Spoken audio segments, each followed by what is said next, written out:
자, 여러분 안녕하십니까? 이번 시간에는 우리가 주제 28을 할 것이고요. 그 첫 번째 시간으로 히스토그램에 대한 이야기를 같이 해보도록 할게요.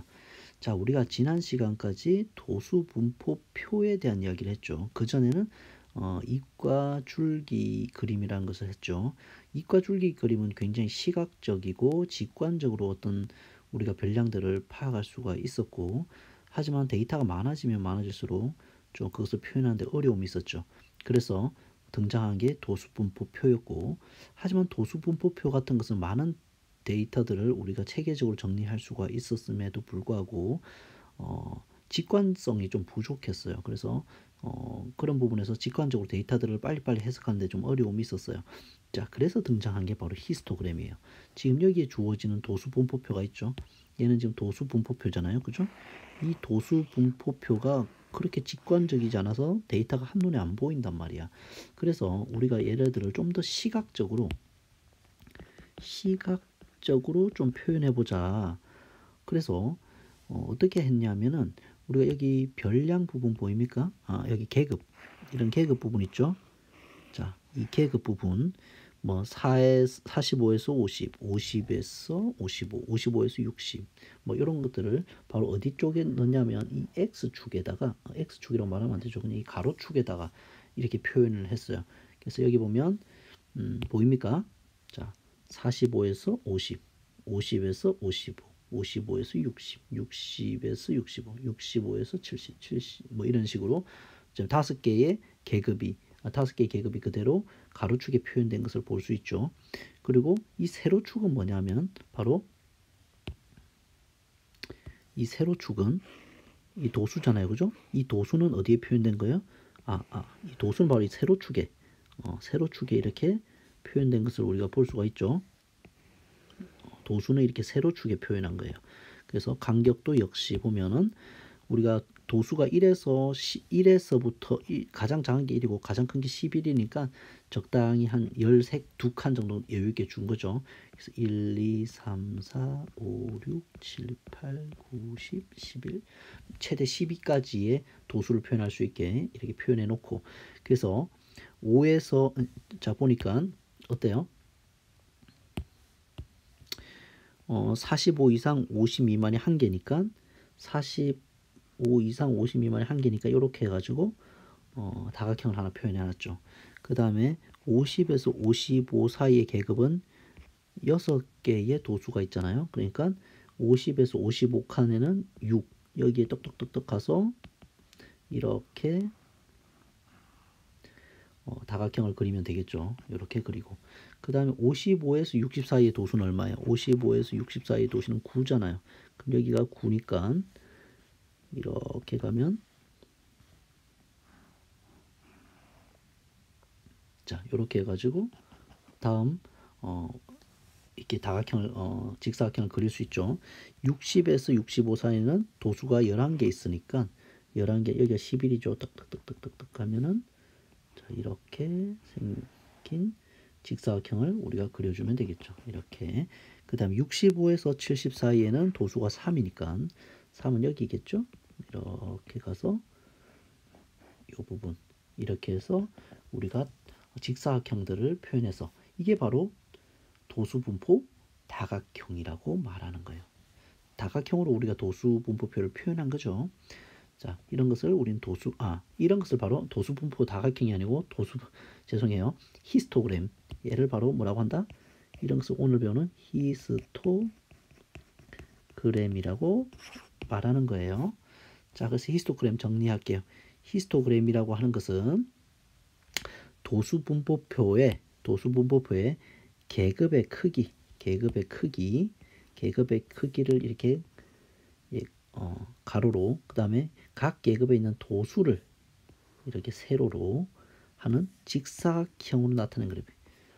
선생님, 왜 가로가 왜 도수의 크기예요? 자, 이 하나의 직사각형 봐봐요. 이 하나의 직사각형을 보면은 자, 여기서 봤을 때 이 가로폭이 우리가 계급의 크기를 말하는 거죠. 계급의 크기. 그 다음에 이 세로는 뭐예요? 이 세로가 바로 도수를 의미하는 거 맞습니까? 그래서 이 직사각형의 가로변과 세로변의 의미를 정확하게 꼭 기억을 하셔야 돼요. 여기가 가로가 뭐야? 계급의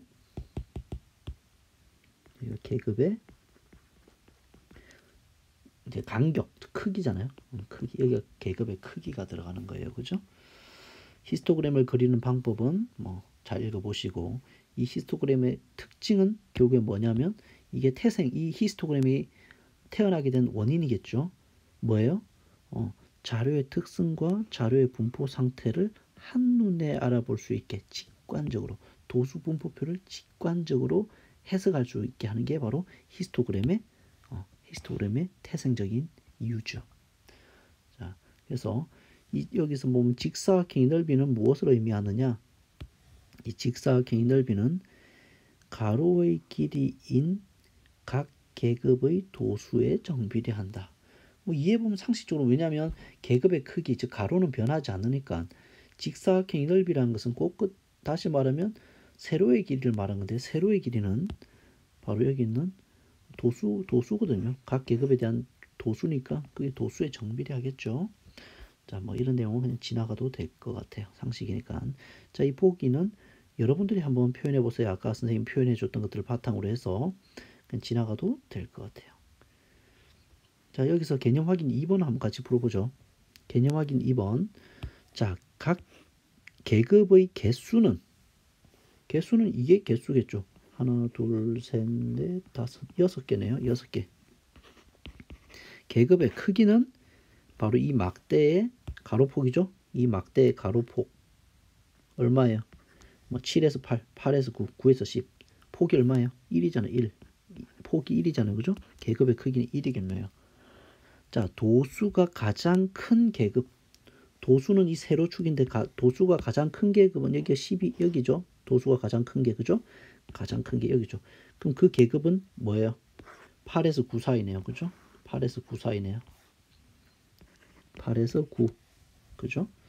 그 다음에 뭐 8에서 9 이렇게 쓸까요? 아니면 8 이상 9 미만, 뭐 정확하게 있으면 이렇게 써야 되겠죠? 도수가 가장 작은 계급의 도수는 도수가 가장 작은 부분 여기잖아요. 아니죠. 여기가 도수가 가장 작은 계급이죠. 12와 13 사이. 거기서의 도수는 3이죠. 그죠? 이 간격이 3이잖아요. 그죠? 3. 도수는 3. 영민의 반 전체 학생 수는 도수를 다 더하면 되잖아. 여긴 도수가 5죠. 5, 12,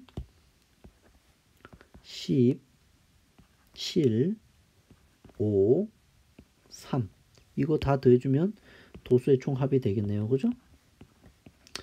자, 여러분이 뭐 더해봐도 되고, 뭐 웬만하면 다 30이더라고요. 뭐 보니까 5, 17, 27, 34 아니네요. 10, 20, 30, 42네요. 42. 42명. 이렇게 하면 되겠죠. 자, 뭐 지나가도록 할 건데, 자, 여러분들이 조심해야 될 거, 여러분들 초등학교 때 막대 그래프라는 거 배웠었죠? 막대 그래프는 히스토그램하고는 달라요. 자, 히스토그램 같은 경우는 여기 가로가 보면 가로가 바로 도수의 크기를 의미하잖아요. 이 도수의 크기, 그죠? 그래서 이게 빈틈이 없죠. 근데 여기서 막대 그래프는 어때요? 가로가 도수의 크기 이런 거 없죠. 양이 없죠. 그래서 별량이 이어지잖아. 여기는 어때요? 60에서 70, 70에서 80, 80에서 90, 90에서 100 이렇게 해서 별량이 연속적인데 여기는 연속적이지 않죠. 다 끊어져 있잖아요. 국어, 영어, 수학, 과학 이렇게, 그죠? 그래서 막대의 폭이 지니는 의미가 없어요. 아까 이게 히스토그램은 어때요? 막대의 폭이 지니는 의미가 도수의 크기였잖아요. 그죠? 도수의 계급의 크기였잖아요. 계급의 크기. 근데 여기는 폭이 갖는 의미가 없다. 떨어져서 그린다. 그래서 가로축에서 차이가 나는 거예요. 이 가로축에서 막대 그래프와 히스토그램은 결정적인 차이들이 있다. 그 차이들을 여러분들이 생각하면서 보면 되겠어요. 그래서 연속적인 자료들을 할 때 쓰고, 막대의 폭이 바로 계급의 크기를 의미하고, 그래서 서로 붙어서 그린다. 이런 것들이 히스토그램이 갖는 특징이죠. 막대 그래프와의 차이에서. 관련된 유형 문제 간단하게 한 두 개만 풀어볼게요. 자, 1-2번. 자, 다음 히스토그램을 보면서 물음에 답해보자. 전체 학생 수를 구하라 라고 하면 전체 학생 수 여기 2명, 여기 5명, 여기 11명, 여기 13명. 우리가 도수를 읽어보면 6명, 여기 3명이죠. 50, 그 다음에 29, 40명이네요. 그죠? 40명.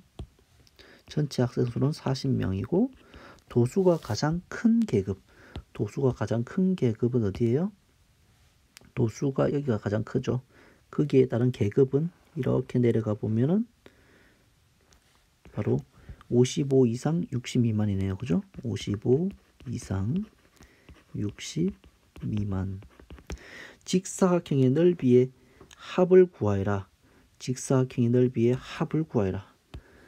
자, 여기 보면은 이거 재밌는 게 이거 합을 구하라고 하면 좀 당황하는 친구도 있을 텐데 일단은 자, 요거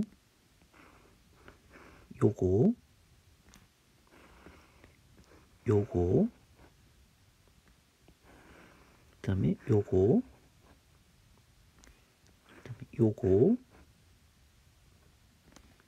요거잖아요. 이걸 다 더하는 거잖아. 그치? 그러면 요거 자, 봐봐. 이거 그대로 갖다 붙이고 자, 요거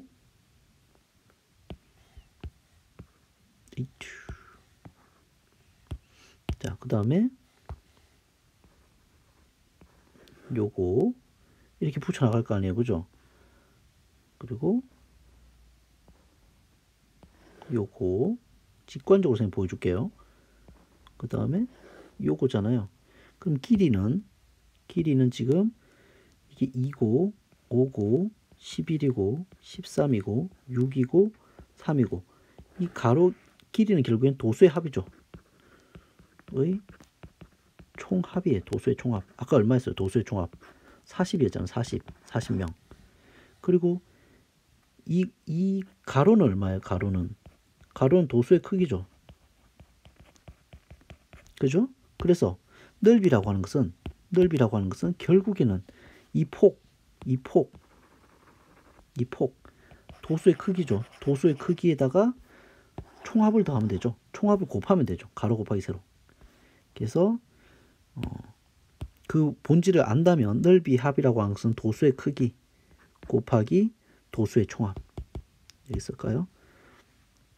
도수의 크기 곱하기 도수의 크기가 아니죠. 미안해요. 잘못 썼네요. 도수의 크기가 아니고 계급의 크기죠. 계급의 크기. 자, 그래서 다시 쓰면 계급의 크기 곱하기 도수의 총합이라고 하면 바로 계급의 크기는 5 간격이었죠. 5. 그 다음 도수의 총합은 40이니까 200이 되겠네요. 넓이 합은 그죠? 자, 몸무게가 50kg 미만인 학생은 전체 몇 명인가? 전체 학생 수가 40명이잖아요. 그죠? 자, 50kg 미만이라고 하는 것은 요게 50이잖아요. 요거 미만인 도수는 2와 7이니까 7이겠죠? 그럼 여기다 곱하기 얼마면 돼? 100 하면 되겠죠. 그래서 이렇게 해서 날리고 2는 4, 2, 50, 5, 7, 35 2분의 35니까 17.5%라고 해야 될까요? 뭐 이런 식으로 표현하면 되겠네요. 자, 몸무게가 무거운 쪽에서 8번째인 학생은 어디에 속하는가? 무거운 쪽에서 8번째라. 자, 무거운 쪽은 요쪽에가 무거운 쪽인데 여기서 8번째 가니까 8은 여기에 들어가겠죠.